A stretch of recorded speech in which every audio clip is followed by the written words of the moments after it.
សូមស្វាគមន៍មកកាន់ការប្រកួតសំណួរអាហ្វហ្គានីស្ថានសំណួរ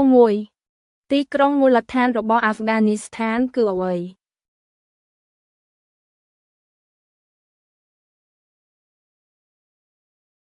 ទីក្រុងមូលដ្ឋានរបស់អាហ្វហ្គានីស្ថានគឺកាបូល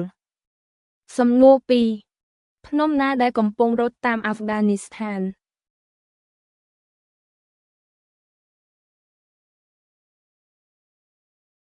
ភ្នំដែលកំពុងរត់តាមអាហ្វហ្គានីស្ថានគឺហ៊ីនឌូគូសសំណួរ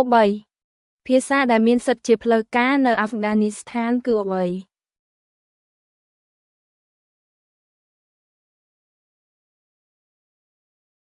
ភាសាដែលមានសិទ្ធិជាផ្លូវការនៅអាហ្វហ្គានីស្ថានគឺភាសាប៉ាស្តូនិងដារីសំណួរ4ប្រទេសណាដែលមានព្រំដែនវែងបំផុតជាមួយអាហ្វហ្គានីស្ថាន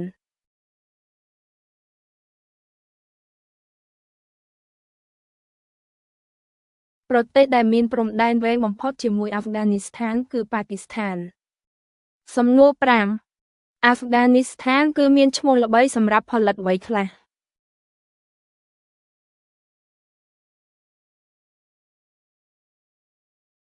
អាហ្វហ្គានីស្ថានគឺមានឈ្មោះល្បីសម្រាប់ផលិតអូពីយំសំណួរ6សាសនាដែលមានសក្តានុពលនៅអាហ្វហ្គានីស្ថានគឺអ្វី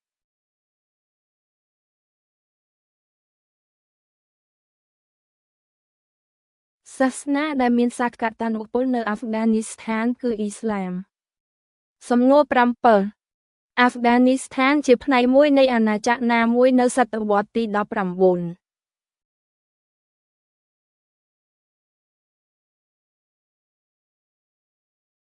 អាហ្វហ្គានីស្ថានជាផ្នែកមួយនៃអាណាចក្រប្រទេសអង់គ្លេស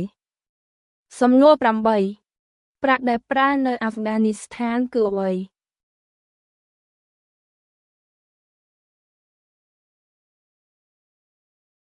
ប្រាក់ដែលប្រើនៅអាហ្វហ្គានីស្ថានគឺអាហ្វដានីសំណួរ9ពិធីបុណ្យណាដែលមានការប្រារព្ធយ៉ាងទូលំទូលាយនៅអាហ្វហ្គានីស្ថាន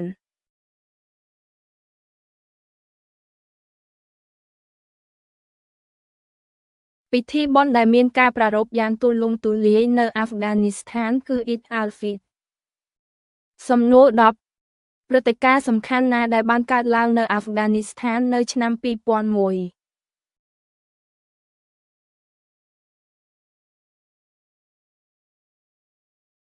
ព្រឹត្តិការណ៍សំខាន់ដែលបានកើតឡើងនៅអាហ្វហ្គានីស្ថាននៅឆ្នាំ2001គឺការវាយប្រហាររបស់អាមេរិក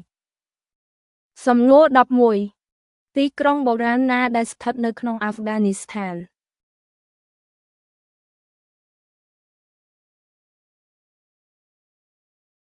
ទីក្រុងបុរាណដែលស្ថិតនៅក្នុងអាហ្វហ្គានីស្ថានគឺបាមីយ៉ានសំណួរ12ម្ហូបអាហ្វហ្គានីដែលធម្មតាប្រើប្រាស់អង្ករនិងសាច់គឺអ្វី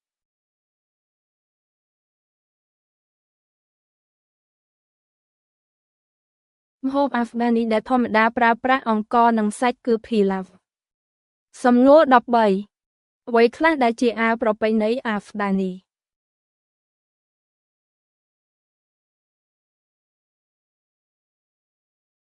អាវប្រពៃណីអាហ្វហ្គានីគឺសាល់វ៉ាកាមីសសំណួរ14អាហ្វហ្គានីស្ថានជាផ្នែកមួយនៃទ្វីបណាដែរ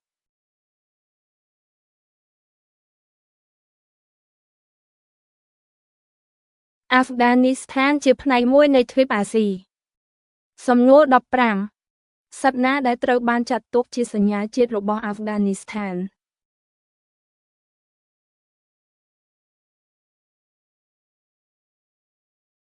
សត្វដែលត្រូវបានចាត់ទុកជាសញ្ញាជាតិរបស់អាហ្វហ្គានីស្ថានគឺសត្វខ្លាឃ្មុំទឹកកកសំណួរ16អត្រាអក្សរសិល្ប៍នៅអាហ្វហ្គានីស្ថានប្រហែលប៉ុន្មានភាគរយ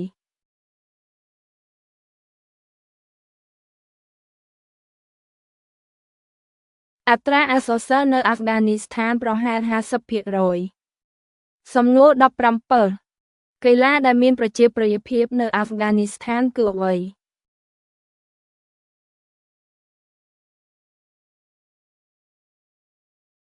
កីឡាដែលមានប្រជាប្រិយភាពនៅអាហ្វហ្គានីស្ថានគឺគ្រីកេត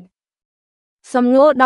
18 អាហ្វហ្គានីស្ថានបានប្រយុទ្ធប្រឆាំងនឹងប្រទេសណាក្នុងសង្គ្រាមសូវៀតអាហ្វហ្គានី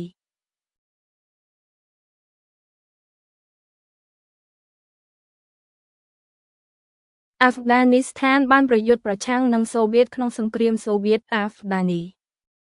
សំណួរ19អាហ្វហ្គានីស្ថានមានប្រវត្តិសាស្ត្រដ៏មានសម្បត្តិក្នុងការផលិតសិល្បៈប្រភេទណា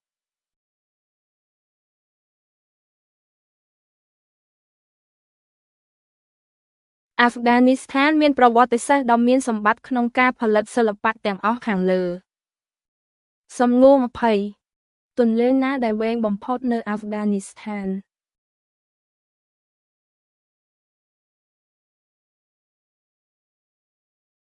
ទន្លេវែងបំផុតនៅអាហ្វហ្គានីស្ថានគឺទន្លេហែម៉ង់សូមអរគុណដែលបានមើល